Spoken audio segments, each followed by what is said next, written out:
Oi, gente, meu nome é Laura. Eu sou mestre em Comunicação e Sociedade pelo Programa de Pós-Graduação em Comunicação da Universidade Federal de Juiz de Fora. Hoje eu trouxe um assunto que para mim é bastante interessante, foi o tema da minha dissertação, que é sobre memória e o jornalismo em quadrinhos, e então eu trouxe esse recorte das narrativas e a construção da memória do jornalismo em quadrinhos. Pode passar. Como eu falei, eu terminei o meu mestrado no início de 2021, mas continuo com essa pesquisa sobre memória. Hoje eu trabalho com marketing, mas trago bastante essa questão da memória e tento trazer os quadrinhos também para o meu trabalho. E, e eu espero que seja uma apresentação legal para vocês. O que eu pensei para trazer para hoje? Primeiro, falar sobre as narrativas híbridas no jornalismo em quadrinho. Então, falar quais são as características desse gênero, como que é feita essa linguagem, como que ela é construída como um gênero diferente de outros, que não é nem história em quadrinho, nem jornalismo tradicional. Trazer também, principalmente, as coberturas de conflitos, contextos de denúncia e os compromissos éticos nas diferentes mídias. Então, falar do jornalismo em quadrinhos, principalmente em temas mais delicados, como os que eu vou mostrar durante a apresentação. Falar sobre a potencialização da memória no jornalismo em quadrinhos, trazendo os testemunhos, esses testemunhos sensíveis nesses temas tão complicados de abordar no jornalismo tradicional, e descobrir como que as narrativas, como que as estratégias são organizadas para a realização de uma reportagem em denúncia. Então, o que ele tem de diferente para uma reportagem investigativa comum? Dentro desses objetivos, do porquê também estudar o jornalismo em quadrinhos, é estabelecer as relações entre os aspectos da convergência midiática, do jornalismo mediatizado e dos veículos de comunicação independentes. Então, mostrar que a comunicação independente, a internet principalmente, veio para potencializar esse tipo de material, que com uma impressão um pouco mais cara do que tradicional, não seria tão rentável assim. E então as mídias ditas alternativas ou a web são mais propícias a receber esse tipo de trabalho. Investigar a construção narrativa do jornalismo em quadrinhos, que se mostrou um instrumento potente de denúncia, e examinar as estratégias utilizadas nas reportagens, buscando compreender a construção da memória, como que ela é construída através dos depoimentos, através do uso da oralidade dentro do jornalismo em quadrinhos. Aqui eu trouxe um pouco, né, até do meu início, assim, da pesquisa, de como que surgiu essa ideia de estudar o jornalismo em quadrinhos e por que não um tipo de reportagem em quadrinhos, que é um pouco diferente. Os quadrinhos, eles estão presentes, vêm estando, né, no jornalismo há muito tempo, não é um conceito novo, né? Eu trouxe até aqui o Diabo Coxo, que é de 1864, então as charges, os cartoons, até os próprios quadrinhos mesmo, que depois vieram em formato de gibi, já permeavam os jornais, né? E aí, aqui é uma pequena linha do tempo, não necessariamente assim pela ordem cronológica, mas pelas mudanças que vem acontecendo. Eu trouxe esse primeiro aqui, que era mais uma charge mesmo. Na década de 1900, entre 1900 e 1910, o gibi entrou muito forte, principalmente no Brasil. Então, naquele momento, ele foi aliado a um público infantil, e por isso as revistinhas em quadrinhos começaram a ser vendidas em banca, mas foi mudando. Em 1990, especificamente mais em 1993, o jornalista e quadrinista, né, Joe Sacco, lançou a Palestina. Palestina na verdade, ela foi inicialmente uma série que falou sobre os conflitos, né, na Palestina mesmo, e ele fez uma reportagem em quadrinhos. E o mais interessante foram todas as entrevistas que ele deu depois explicando o porquê do jornalismo em quadrinhos. E aí entra essa questão da memória e da ética, que é o principal aqui do que a gente vai falar, é que como você vai cobrir uma guerra sem mostrar imagens, né, de fotos que são extremamente chocantes, fazendo com que, não com que ele fique mais leve, mas com que ele seja mais palatável, faça com que as pessoas se interessem por aquele tema. Então ele pensou, eu não posso colocar uma foto, que vai ficar muito pesado, mas e se eu colocar um desenho? Ele não suaviza as linhas, mas ele faz com que elas fiquem um pouco mais fáceis, né, de serem digeridas até. E aí, vendo esse movimento que cresceu não só com esse material, o jornalismo em quadrinhos já vinha sendo publicado anteriormente, mas a nomenclatura realmente ficou mais conhecida nesse momento. E o Brasil e outros países do mundo também entraram nessa... não é uma onda, né, porque não chegou a ser nada grandioso, mas entrou nessa possibilidade de continuar fazendo os quadrinhos. Esse Vamos à Guerra no Jornal da Bahia foi até um projeto de TCC que alguns estudantes fizeram, falando sobre o movimento estudantil, então eles fizeram tudo no formato dos quadrinhos.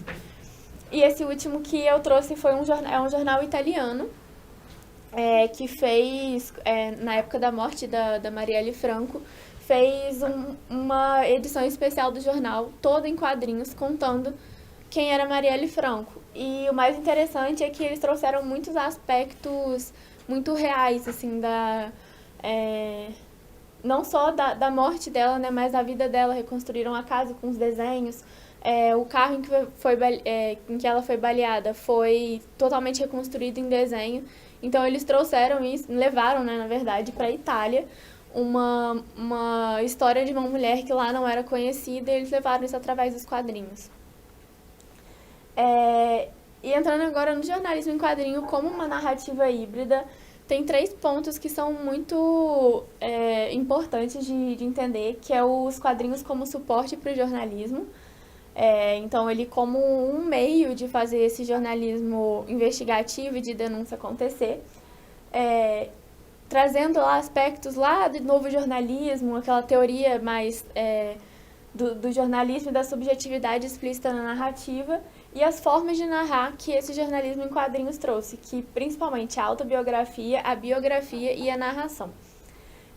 Primeiro falando dos quadrinhos como suporte para o jornalismo. Então, como eu já tinha abordado, esse tipo de material já vem sendo usado há muito tempo, principalmente em certos momentos como humor, mas aquele humor mais ácido, numa forma de denúncia também, até na época da ditadura militar. Isso foi muito utilizado, os quadrinhos foram muito utilizados como uma forma de mostrar mesmo o que estava acontecendo, mas misturado, né, um pouco com desenho, com humor, mas no fundo era realmente tinha uma mensagem, né, uma denúncia que estava sendo feita. E até os elementos gráficos que são usados nos quadrinhos foram muito bem utilizados no jornalismo pelos jornalistas que têm optado pelo jornalismo em quadrinhos. Por exemplo, o uso de balões. Os balões, eles têm formatos diferentes, cada um deles representa alguma característica. Tem aquele balão de pensamento, né, que tem aquela nuvenzinha. Tem os letreiros, que eles geralmente falam de datas, ou então marcos, tipo, no dia seguinte ou uma semana depois, que são muito usados, né, no jornalismo como esse marco temporal. Esses letreiros também, que são quadradinhos, assim, que são geralmente para trazer dados ou frases que estão fora, né, da história em quadrinho, são usadas ainda no jornalismo em quadrinhos como uma forma de trazer dados oficiais, mostrar informações que vão corroborar tudo que está sendo dito, ou então até mostrar um posicionamento do jornalista que, diferentemente de outros, né, que tem-se ainda, né, aquela lenda do jornalismo isento, imparcial e totalmente descolado, né, da própria notícia, no jornalismo em quadrinhos não. O jornalista não se intromete na história, né? Não se intromete na história daquele personagem, mas ele é um personagem daquele relato, porque é ele que está fazendo aquela entrevista, é aquele que está passando pelos próprios olhos, né? E pelos olhos do quadrinista, passando aquela representação. Então, o desenho, ele é, em si, uma interpretação daquilo que acontece. E ele é especialmente importante nesses casos em que o jornalismo não dá conta de mostrar, igual existem os flagrantes que podem ser registrados na câmera e existem, né, igual os flashbacks ou então reconstrução de crimes que são feitas na televisão muitas vezes, só que em alguns momentos essas imagens não podem acontecer, principalmente nos contextos de denúncia, como eu vou mostrar alguns exemplos, em que muitas denúncias foram feitas relacionadas a menores de idade, por exemplo. E esses rostos não poderiam aparecer na câmera, ou então eles teriam que aparecer borrados com a voz distorcida. Então, para evitar que essa pessoa fique sem rosto, sem uma identidade, com uma voz, né, robotizada, totalmente não identificável, o desenho torna isso possível, porque é um rosto criado por quem está desenhando, mas ele é um rosto que ao mesmo tempo te permite ter uma empatia. Você sabe que é um desenho, mas você consegue enxergar uma pessoa e entender o contexto da história daquela pessoa. Então, todos esses elementos foram resgatados no jornalismo. As onomatopeias que acabam suprindo a necessidade do som que tem na câmera da TV, nos podcasts que sejam. Então, ele conseguiu suprir todas essas necessidades. Trazendo um pouco do novo jornalismo e essa subjetividade, como eu estava falando, o jornalista ele não é mais isento e fora da cena. Lá, quando a gente estuda e pensa no New Journalism, que é, né, o novo jornalismo, tem vários, os romances reportagem que são maiores, né, igual o do A Sangue Frio, do Truman Capote, que acho que é um dos mais conhecidos, e você vê que ele se torna um personagem dentro daquela história, não só porque ele é muito importante para repassar esse relato que tem sido contado, mas também para ele identificar traços do personagem que geralmente não são destacados normalmente, né? São traços de personalidade mesmo, questão até de características físicas que são observadas quando você tem mais tempo, e quando você faz uma pauta rápida isso não acontece. E uma das coisas também que é importante pontuar é realmente esse tempo, né, de apuração, não só de confecção, mas de apuração também, porque todas essas reportagens, primeiro, são temas muito delicados, né, igual a gente já viu, são movimentos políticos um pouco bem complexos, né, guerras, denúncias de exploração sexual, denúncia de falta de apoio. Então, são vários temas muito delicados que precisam de uma sensibilidade maior e de um aprofundamento, né, na história mesmo daquelas pessoas. Então, todas as características da reconstrução, os flashbacks, né, que são aquelas retomadas que vão acontecendo e que são especialmente importantes nessa reconstrução da cena e principalmente na construção da memória, são muito reforçadas, né, dentro do jornalismo, do jornalismo em quadrinhos, não só possíveis, mas são também incentivadas, né, esse uso da oralidade, o jeito que a pessoa fala, é o jeito com que aquilo vai ser escrito. Então, todos esses aspectos são importantes. E dentro das formas de narrar, são três muito marcantes dentro do jornalismo em quadrinhos, que são a autobiografia, a biografia e a narração. É um pouco parecido, né, com as outras formas da literatura, do cinema, né? Quando se fala de uma narração, a gente sempre lembra de um narrador que está fora, né, daquele contexto, que está só realmente o porta-voz daquela história. E tem sido muito apresentado no jornalismo em quadrinhos, mas de uma forma que ele consegue, além de apresentar A história, ele apresenta junto os dados, a história e outros elementos que fazem com que aqueles dados se juntem com as histórias. Então, não é apenas dizer, isso aqui aconteceu tal dia, e nesse dia também estava acontecendo isso.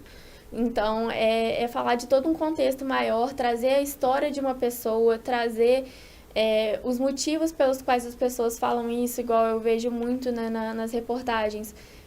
Tem uma pessoa dando um depoimento, ela cita o nome de uma segunda pessoa, que parece não ter importância, mas para o jornalismo em quadrinhos ele vai ter, porque às vezes aquele personagem ele é importante para que tenha aquela finalização da história por completo, justamente por ser mais aprofundada, né? De ser uma narrativa com contexto bem maior. A autobiografia, a biografia, as biografias são bastante comuns também, e são modelos que vêm sendo aplicados principalmente na web. Acho que todos eles também, né, pelo fato do jornalismo em quadrinhos ser caro, não só pela impressão, mas até pela dificuldade de apuração, né, porque você tem que ter, não é todo jornalista, acho que a minoria, né, dos que são apresentados são os mesmos que desenham, então você exige 2 profissionais, exige um tempo muito maior para que essas pessoas fiquem totalmente imersas, né, dentro dessa história. E então essas biografias acontecem dessa forma, né? São dados os testemunhos, os depoimentos, as construções dos dados, e essa pessoa faz a reportagem em quadrinhos. E da autobiografia, pode deixar aí. Da autobiografia, ela junta também, é diferente de quando o narrador tenta se inserir na cena. A autobiografia conta como que aquilo foi atingido, né? Como que ele foi atingido com aquilo. Um clássico da autobiografia dos quadrinhos é o Maus, do Art Spiegelman, que conta a história, né, em que ele conta a história do pai durante o período do Holocausto. E, na verdade, os quadrinhos começam com a história do pai, então ele vai contando a biografia do pai, só que em determinado momento, na parte que ele vai contar, né, sobre a impressão dele, ele fala da história dele, como que a história do pai influenciou na história dele. E em algum momento isso se mistura totalmente nos quadrinhos e faz disso uma autobiografia. Dentro ainda das narrativas híbridas, são 2 pontos bem interessantes de trazer, que mostram a aproximação do jornalismo em quadrinhos com os outros meios de comunicação, mas da mesma forma depois a gente vai mostrar por que eles são separados e não só uma junção desses 2. Primeiro, na literatura, como a gente trouxe bastante a questão do foco no personagem, da cena a cena, então realmente não é o fato em si, é o que aquele personagem sentiu, o que aquele personagem disse e o que aconteceu com ele. Então, esse personagem ele tem um destaque muito grande, assim como lá no romance reportagem, nas crônicas até, e isso vem muito importante no jornalismo em quadrinhos. E ele traz também um pouco do cinema e da TV, que são principalmente os enquadramentos, que viram sequências em quadros e vinhetas. Então, esses enquadramentos, que às vezes no cinema eles são, ou na TV mesmo, é aquele plano aberto que mostra um determinado momento, né, quando vai o início de um filme, assim, que você bota uma praia deserta para falar que aquilo vai acontecer. E isso nos quadrinhos ele tem, até o tempo dos quadrinhos. Acho que muita gente não percebe quando tá lendo os quadrinhos, mas o tamanho do quadrinho é mais ou menos o tempo em que aquela cena aconteceu. Então, quando você tem um quadrinho, uma tela muito grande com uma imagem, ele se aproxima bastante desse plano aberto do cinema e da TV. E eles viram esses quadrinhos e as vinhetas. É o take mesmo, é o que a gente chama de take, né, no cinema. ele é feito no lugar dão lugares aos quadrinhos, né?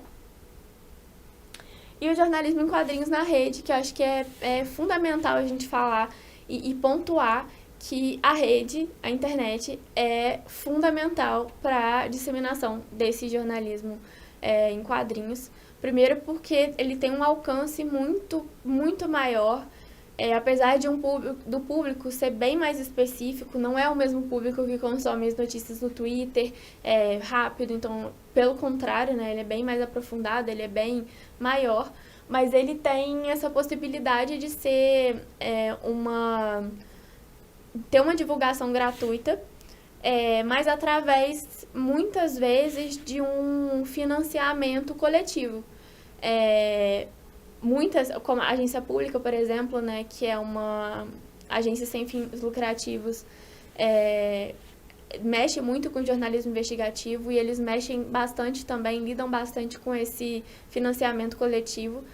Acho que a maioria das reportagens em quadrinhos que eles fizeram foram feitas dessa forma, né? Eles deram depois os quadrinhos como parte do prêmio, então eles não são financiados por empresas ou outras fundações, né? Porque eles acham que poderia atrapalhar de certa forma, influenciar de certa forma, né?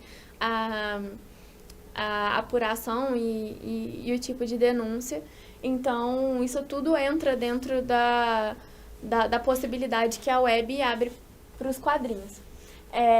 Então, eu vou falar desse contexto da convergência midiática, do jornalismo em quadrinhos na web e das produções independentes na mídia alternativa. Então, basicamente, tudo isso junto, né? Esse contexto da convergência midiática, primeiramente, é importante porque hoje existem vários tipos de quadrinhos. Existem muitos dos quadrinhos que foram do jornalismo em quadrinho que foi publicado lá atrás, eles foram simplesmente colocados à disposição da internet.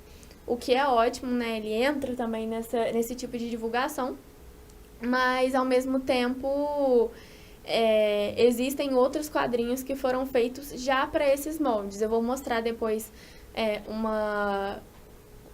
alguns exemplos, acho que pode até passar. Do Meninas em Jogo, primeiramente, que é da agência pública, que eu acabei de citar, e que traz todos esses aspectos da convergência da web, do financiamento. Então, ele nasceu inicialmente de uma matéria simples que ia ser feita no Ceará, em 2013, sobre exploração sexual e de adolescentes e crianças. E aí, chegando lá, a jornalista, que é a Andrea Dipp, viu que seria uma matéria muito grande, que era um assunto muito sério e que renderia uma outra reportagem. Ela, através do financiamento coletivo, conseguiu dinheiro suficiente para conseguir ficar lá por 4 meses, junto com o Alexandre de Maio, que foi o quadrinista que desenhou, para fazer essa reportagem. E isso tudo surgiu com uma campanha na internet, mostrando a importância de se abordar aquele assunto daquela forma, e foi isso que aconteceu. Então, em 2014, foi publicada a primeira reportagem em quadrinhos da agência pública, e depois disso, ela já lançou mais 8 matérias nesse mesmo formato, todas sobre denúncias de maneiras diferentes, alguns sobre o tratamento de prisioneiros numa prisão de segurança máxima, outros sobre um sequestro. Então, são todas reportagens bem de denúncia mesmo.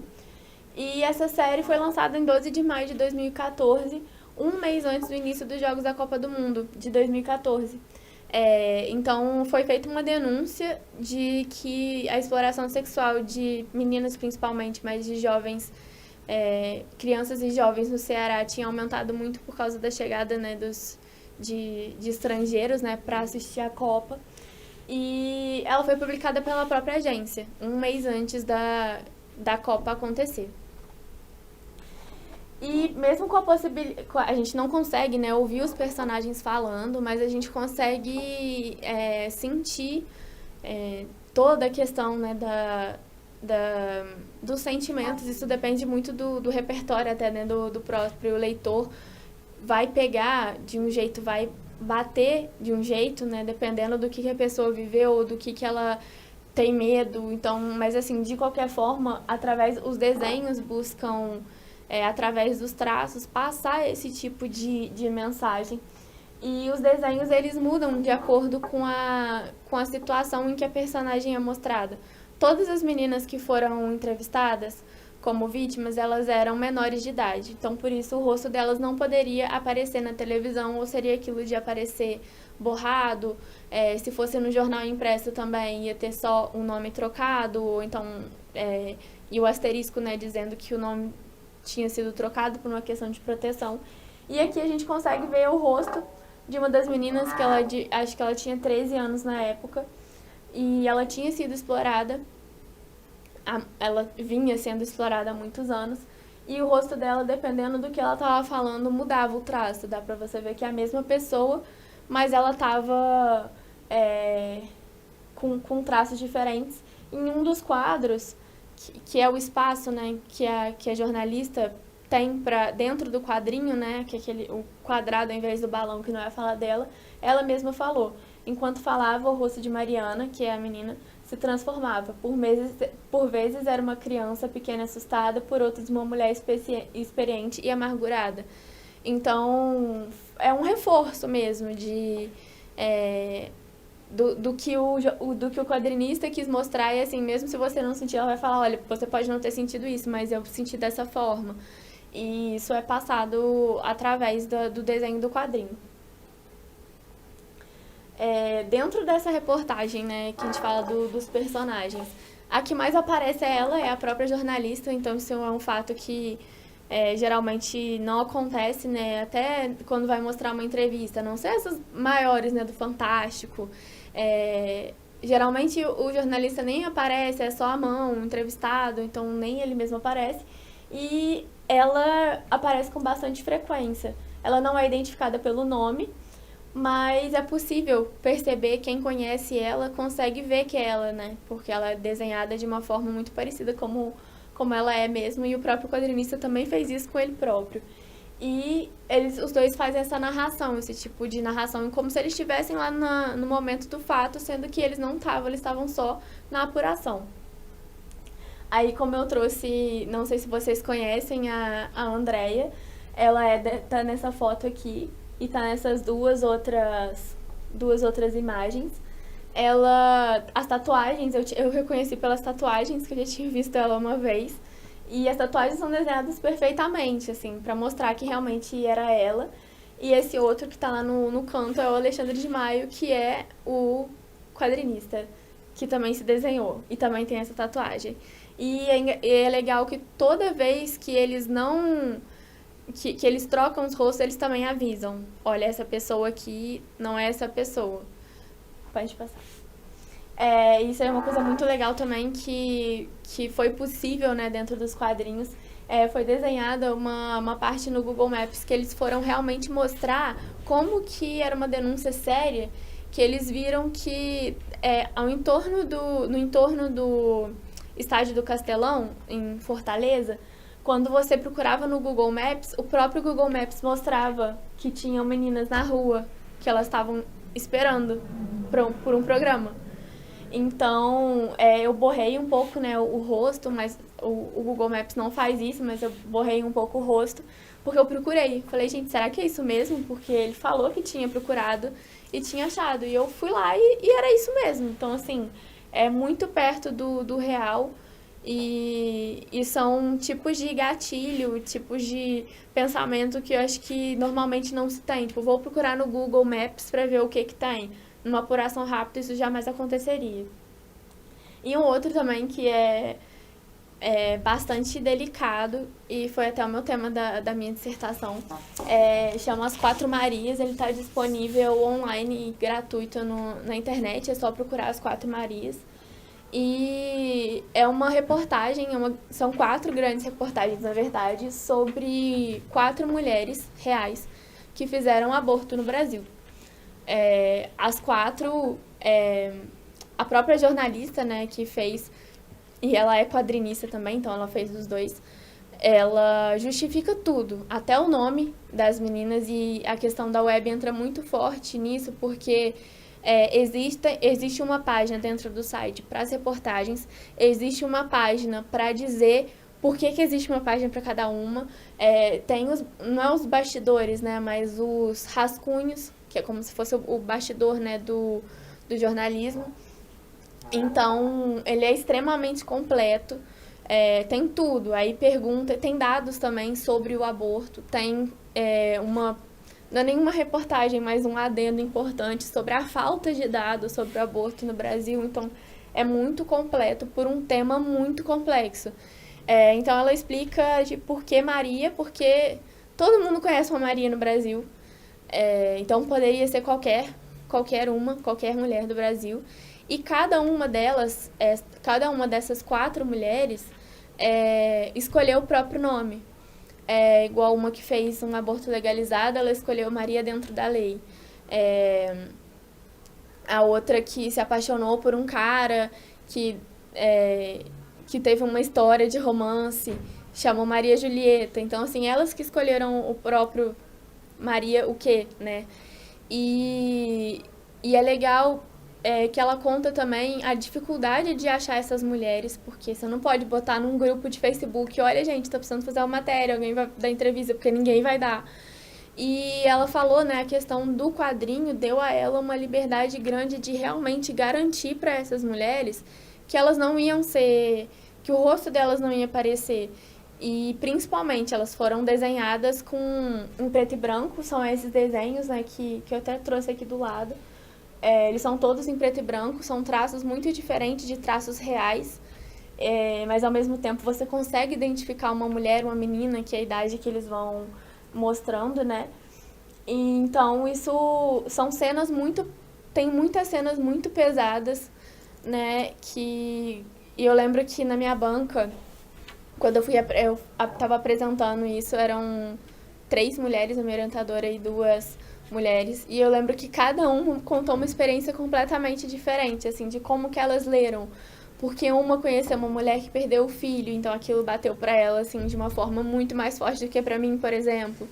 Então, é muito, muito completo, e tem como você trazer de uma forma não sutil, mas de uma forma que você consiga entender uma situação extremamente difícil, complicada, de uma forma mais visual mesmo, o que é difícil, porque você imagina você ficar ouvindo uma pessoa com o rosto borrado. Então, todas as identidades foram protegidas, os rostos foram trocados, a dificuldade para encontrar, né, esses personagens, porque nenhuma delas queria dar um depoimento para uma jornalista, mas acharam que os quadrinhos seriam mais tranquilos, né? Os nomes das próprias entrevistadas.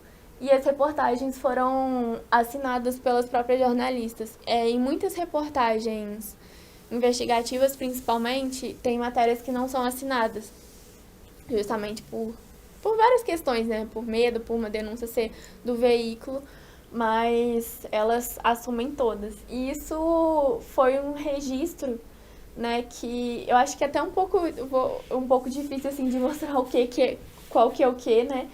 Mas os de cima são fotos e os de baixo são desenhos. Aqui em cima, eu peguei na internet um modelo, não tem o nome de ninguém, é um modelo de um boletim de ocorrência do estado de São Paulo, que é onde foi feito. E aí eu vi que tem o nome, ele tá escrito, para a pessoa escrever o nome, tem ali a logo de São Paulo, do estado de São Paulo, o horário. E aí ela foi desenhada porque uma das meninas fez ela foi vítima de estupro, ela fez um boletim de ocorrência, e esse boletim ele é mostrado.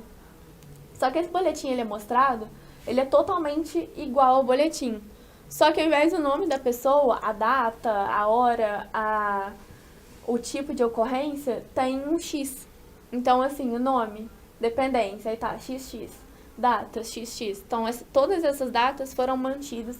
O boletim de ocorrência, provavelmente o original, ele jamais apareceu, mas ele foi escrito, porque dentro disso, a gente conseguiu ver, cara, foi um negócio que foi pra polícia, então foi uma coisa séria, registrada, e era importante que isso fosse registrado porque é uma das poucas situações em que é legalizado no Brasil. Então ela tinha que mostrar isso, o boletim de ocorrência dela aconteceu. E ali em cima é o hospital onde é feito o procedimento legalizado no Brasil, e é uma das fotos que eu achei da fachada. Então eu achei super interessante dela trazer isso, né, dessa fachada exatamente igual. E justamente tomando esse cuidado, né? Até o número das janelas eu contei, era tudo igualzinho. E assim, de proteger o que precisa ser protegido e dar o rosto que precisa ser dado. Então o hospital é esse, a responsabilidade é desse hospital. Então eu vou colocar a cara dele porque ele é responsável e consegue responder por ele mesmo. Então essa divisão é muito importante. Pode passar. E aí, disso também, esse efeito de real, né? São só exemplos mesmo para já finalizar. Tudo isso eu fui procurando, assim, para mostrar dentro do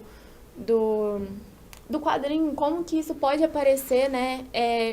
E é o que a gente relembra lá daqueles takes, né? Que às vezes mostra quando tá o off do jornalista e tem uma imagem de alguma coisa aparecendo, é exatamente isso que acontece. Isso acho que eram pílulas do dia seguinte que foram desenhadas porque uma das meninas tentou pegar no hospital. E eu fui procurar também a caixa que é dada, né, no SUS, exatamente no hospital que a menina falou. Então, assim, mas exatamente igual. Ela pegou a foto e fez o desenho. E uma daqui que ela estava contando, né, de uma mensagem que ela estava recebendo e ela colocou uma mensagem do WhatsApp, assim, com tudo certinho, com a hora mais ou menos em que aconteceu, porque naquele momento aquela hora era importante. No boletim de ocorrência não, porque em algum momento poderia identificar aquela pessoa, mas esse aqui não. É um nome com um emojizinho, então tem essa diferença que parece sutil, mas é muito séria do que da hora de mostrar a data e da hora de não mostrar a data. Todos esses, trazendo o contexto, né, que as histórias foram contextualizadas em épocas muito diferentes, e eles trouxeram, né, essa imagem que é super famosa, né, essa foto que é super famosa, as duas, né, na verdade, que foram trazidas no quadrinho. Tava falando do jornal e, inclusive, ela trouxe a capa do jornal, que é dificílima de achar, né? Tem gente que vê as coisas no jornal mais antigos, é muito difícil de achar. Ela achou a capa do jornal daquele dia que a menina falou, porque em algum momento a entrevistada lembrou, falou, não, porque eu vi era aquele dia, porque saiu isso na capa do jornal. Aí ela foi e desenhou a capa do jornal, porque aquilo foi super importante, porque a vítima lembrou disso. Então ela lembrou que era aquele dia e colocou. Então são tipos de memória, né, a gente falando muito da memória, que podem ser reforçadas dentro desses quadrinhos. Então, dentro disso tudo que a gente viu, dá para entender que o jornalismo em quadrinho ele é um gênero que, apesar de híbrido, né, que tem um pouco de quadrinho, um pouco de jornalismo, um pouco de cinema, ele deve ser considerado autônomo, um gênero em si só, porque ele tem um compromisso ético, jornalístico que não tem em outros veículos, né, ou tem aspectos que a TV não tem, apesar de ter esse compromisso ético. Trazer a internet como uma possibilidade de ampliar essa visibilidade, e não só a visibilidade, mas talvez até a manutenção e a criação dessas reportagens em quadrinhos. E além da preservação da identidade das vítimas, é muito importante que eles continuem trazendo as pesquisas, os dados reais, os documentos oficiais quando são necessários, para manter essa credibilidade. E principalmente nessa questão de potencializar e preservar a memória mesmo das vítimas, sem deixar de dar um rosto a elas, sem deixar de humanizar essas vítimas. É um pouco das referências bibliográficas que eu trago, e agradecer vocês.